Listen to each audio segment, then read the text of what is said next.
Welcome to another episode of New Game Plus. I'm your host, Jason, and we live in a very different world than we did 2 weeks ago when we were filming. So hopefully you're out there staying safe, but what you can do is stay with us. I'm dying. See, it's all corona, but it doesn't matter. What you can do is stay with us and watch the episode. We have the recommended. Jamie's got one of his great little recommended segments. We have quiz time event, and we have Pokemon Mystery Dungeon. But for now, something completely different. Denizens of Idle Hell, rejoice! A brand new Love Live game is upon us. Love Live School Idol Festival All-Stars is the latest game released for iOS and Android devices, and it brings all your favorite school idols, not to be confused with regular old idols, plus 9 all-new ones into the exciting world of the third dimension. That's right, you can now see all your favorite school idols dancing to all your favorite Love Live songs. Rejoice! By far the most interesting about the game is that it's designed more as an RPG than a rhythm game. So leveling up your girls and focusing on good team comp is way more important than just tapping the screen to the beat. Because even if you can play the game decently enough, you'll need to build up your team to battle the most deadly thing to a school idol's career, this game's stamina meter. Unlike in other rhythm games, every time you tap the screen and hit a successful note, you not only add to your score, but you'll also drain your stamina bar. It's entirely possible to fail a song despite not missing a single note. And that's such a bizarre thing that I'm not convinced it's a great idea. But it's a good incentive to ensure your team is built up well enough to tackle every song. The game also serves as an introduction to the new girls of the Nijigasaki High School Idol Club, which serves as more of an idol collective. Their focus is more on individual performances than being a group. The story's fine enough, but expect it to become a bigger deal when their anime hits later this year. Otherwise, look, it's a decent enough game if you need your Love Life fix. Keep in mind it is a free-to-play game, so expect tons of gacha, events, and logo bonuses. And if that's not for you, look, I could totally understand. But right now, it's keeping me trapped in idle hell for just that little bit longer. And I guess it's not a bad thing? Welcome to the sun-drenched tropical paradise of Isle Delfino. We're so pleased to welcome you to our beautiful home. Come enjoy a natural wonderland to which we've added the world's finest resort facilities, a spectacular amusement park, and succulent seafood.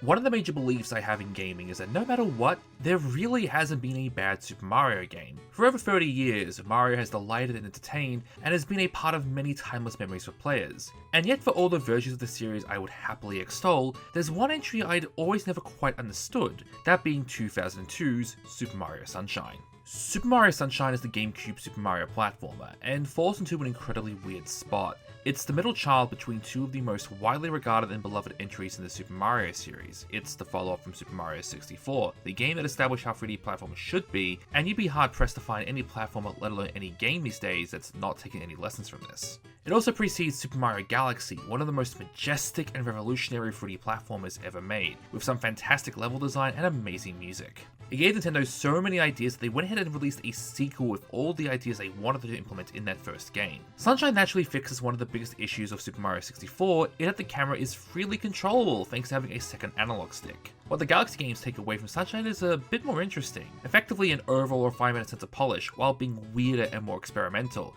something that practically defines Super Mario Sunshine, mostly due to the part that Sunshine removes mostly all of Mario's moves from Mario 64.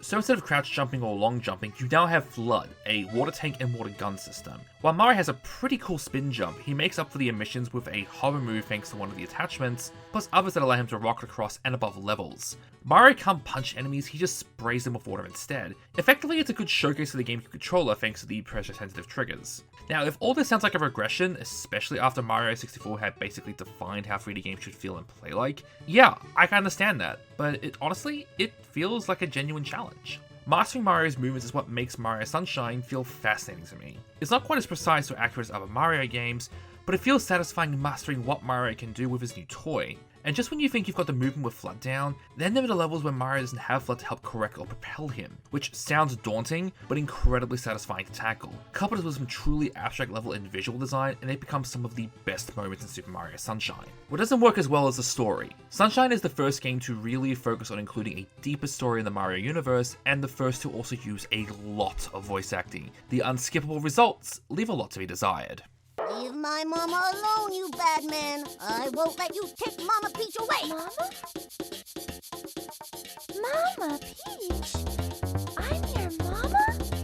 I judge the defendant guilty as charged. I hereby order the defendant to clean this entire island. Until Isle Delfino is completely free of his vile handiwork, Mario shall not be allowed to leave. Thank you for purchasing this item from Gad Science Incorporated. Preparing to register customer information. Scanning and classifying subject data. Subject identified as Mario, resident of the Mushroom Kingdom. Data storage complete. With that being said, allow me to address something you're probably thinking. For a series about recommending games that you might not have heard of or might not have played, why recommend something from a series you've basically described as being consistently great? You see, the thing is that Super Mario Sunshine and I have never really gotten along. Every time I hear an argument about why it's this great game, I scoff, but I go try the game again anyway because surely I know I'm wrong and I've missed something. I mean, I know I'm wrong on this. We're talking about Super Mario here. How can a Mario game not be good? Every time I've attempted to get some progress into Mario Sunshine, I get around 15-30 minutes in before I give up and tell that person why they're wrong, and I swear off Sunshine, rinse and repeat over the last few years. This time, I've kind of stuck with it. What's changed, I honestly couldn't tell you. I've spent hours just thinking about why after all this time Super Mario Sunshine just clicks, and I've never really come up with an answer that I'm actually happy with. The genuine and honest answer as to what changed my mind this time, well, it's the same story as always. I hear someone talking about it, I got the idea to go play it, and I started playing it again because surely I'm missing something. The difference is this time, for some strange, bizarre reason that I cannot actually explain, it's actually clicked. I'm still not fully convinced it's a hidden gem though.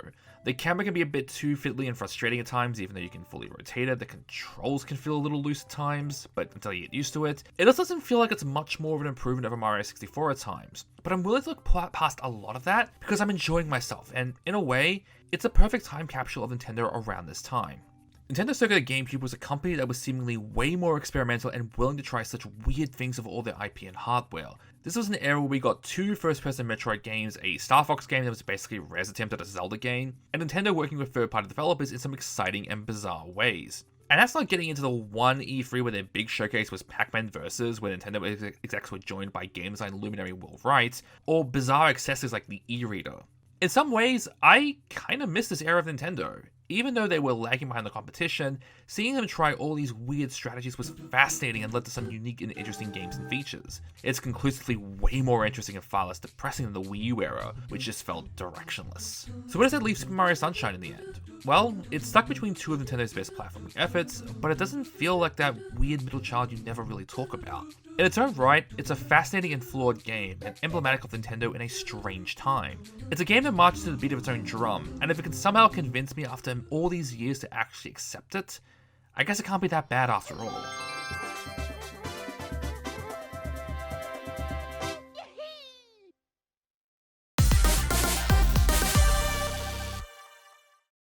Hello and welcome to another edition of Quiz Time event where we quiz the New Game Plus crew on the recent happenings in the world of gaming news in the past fortnight. There's been a lot of news otherwise, but we're going to keep it to games for this one. I am joined this edition by Jack, by Jamie, and by Jason. We have a winner, and we have Jason. Okay, Galia beat me fair and square, beat me by like a point. And I'm a cheater. He's a cheater. I'm a cheater. This is fucked, I hate it. Absolutely. So, hands okay, down. so if you don't win this time, you're banned from this, right? Well, if you cheat, then you... I don't cheat. Collusion in the industry. You become collusion the, in the gaming you become the industry. I Alan warned you Davies all. and no one deserves that. Yeah. Anyways, you compete this week. You are competing. /New Game Plus in action. You are competing for this fine chocolate bar. Sick. For the winner goes to Spore. So Jason, you've got some extra incentive to win this time. Look, For the- if it was Meiji Dark, yes. If it was Meiji Milk, What is it? okay. well, is it- it's oh, only it's slightly milk. melted, so yeah, let's go with this. So what, do we have to buzz in and say the full Jack first? Yeah, wait until I finish the Okay, question, and then please. put your hand up, say your name, do Right. whatever, signal that you're first. So let's just get straight into it. Let's just get straight into the biggest story of this past fortnight. How many people will be attending the 2020 Electronic Entertainment Jamie. Expo? Jamie. You hadn't finished the question. You're cheating again.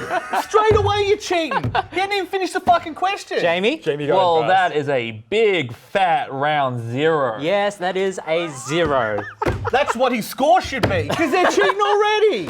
Jamie got the point there. Oh my fucking Yeah. God. Can he be Well, disqualified because he got in too yeah. early? Let's Of- do that. Yeah, of course, E3 and many other gaming expos around the world have been affected by COVID-19. So we'll continue to see the ramifications of that for the time to come. In the meantime, Jamie, you have 1 point. The people who are hoarding toilet paper, minus 1,000 points. Thank you. The creator of the TV show Chernobyl, Craig Mazin, has announced his next TV project. What Jamie.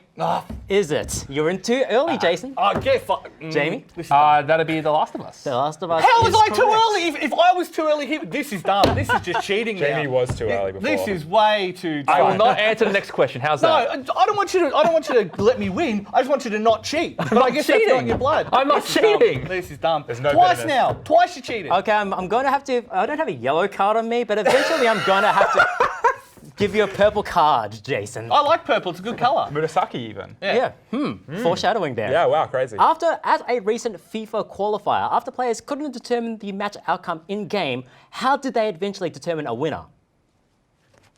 You can put your hand up now, Jason. And you can tell what we know. Coin toss. No. Jamie. Want to say rock, paper, scissors? Actually, yes. Rock, paper, scissors. I do not know.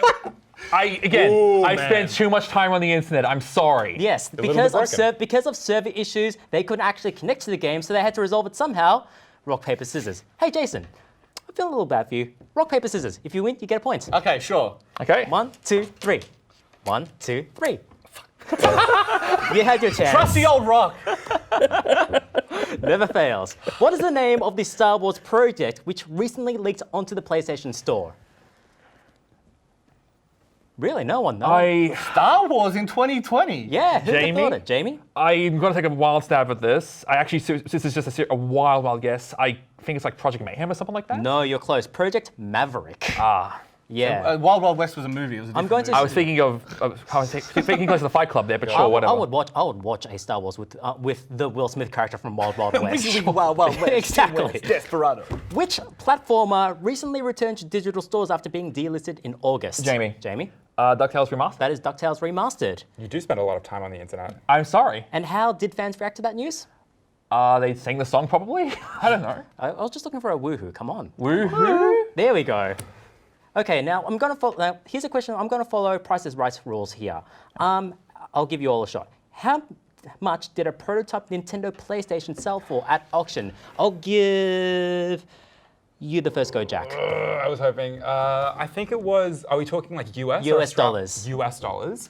And it is hundreds of thousands of dollars we're talking about here. I think it was 300. $300,000, Jamie? Okay. $300,000. 320,000. You priced it right well, Jason, because Oh, 319,999. $360,000 US dollars cool. the Nintendo PlayStation went for. Hey, you got a Purchased by Greg McLemore, who is the founder of Pets.com. Are you going to do the bonus question of how much he originally got offered? Oh, that Do you know? 1.2 million. Yeah, you know what? I'll give you that for initiative. Yeah. Yeah. I mean, he didn't even cheat. He's not even bitter. I swear to God. not it's totally cheating. fine. Brian Wait till the MP question. At least I can admit Yeah. it. Brian MP16 was the first person to collect 1 billion watts. MP16. I'll say, like, it would make him, I'll give you a clue, it would make him a billionaire. Jamie? Jamie? I want to say gamer score. No. Jason? Billionaire makes me think of like a pinball machine. Did he got like the highest score in a pinball machine of over 1 billion No. points? Jack? No, I have no idea. He was the first to get 1 billion bells in Animal Crossing, making him a billionaire. How did we not get that? That is- Well, specifically, how did you not get that? not get that, Jason? Finally. Oy. Where's my review? Yeah, finally, Riot recently revealed its 5v5 shooter Valorous. I'm going to give you the names of various things. You need to tell me whether they are characters from Valorous or minor characters from the Matrix Can films. I get a point if I correct the name? Because it's Valorant. Valorant. Why That did is I write true. Valorant? That is true, actually. Yeah, I would Yeah. give him a point for that. No. Fuck. Just We're not getting this monetized on YouTube. another minus 10 points to the toilet paper hoarders. God damn Okay, it. so Cypher. Are they a character from Valorant or the Matrix? Matrix. Jamie? Valorant. Yeah, Valorant. Valorant. Yeah, party. Dozer. Valorant. Matrix. Matrix. Matrix. I don't know either of these things, so I'm actually worse off than both of you. You have a 50-50 shot here, Jack. I'm not He's doing well too so young far. to remember Matrix. Seraph. 14 years old. Valorant. Matrix. Matrix. Matrix. Proven. Omen. Valorant. Valorant. Valorant. Valorant. Yeah, cool. Jet. With 2 T's. A specific distinction. I like it. I like it. Like he's from the Fortnite stream. Stormhawks or what? Like, Valorant. Valorant. Yeah, I gotta say Valorant on that one too. Valorant is correct. Jason, Jamie, you're tied on this particular round. You need to switch things up here. Sorry, switch things up. Terrible. Finally, Reinhardt. Valorant or Matrix? I really hate this question because one of them is correct. And it hates you too. Valorant? It has to be Matrix because there's no way they'd risk getting sued. Blizzard love to sue. Ask Valve. I But mean, they weren't the first workplace to harass all of their. Anyway, sorry. So you said Valorant or I would say Matrix. Jamie? I would think Riot do not give a damn, and I would say Valorant. It is Matrix. Oh. So I think for that effort, I'll give you, Jason, 3 points. I'll give you, Jamie, 2 points, and Jack, one tiny little point Why? there. You didn't get me right. So Consolation point. Because I think we learned that he needs to go watch the Matrix trilogy. Well, okay, maybe just the first film. Maybe just the first film. You can make me watch. Yeah. What's the fourth one? No, we didn't talk about that. Thomas is going the to Animatrix is really good, you know. It was. Actually, no, it is good. It is genuinely good. So I think we've decided on the scores, and at the end of it all, I need you to stand over at that camera.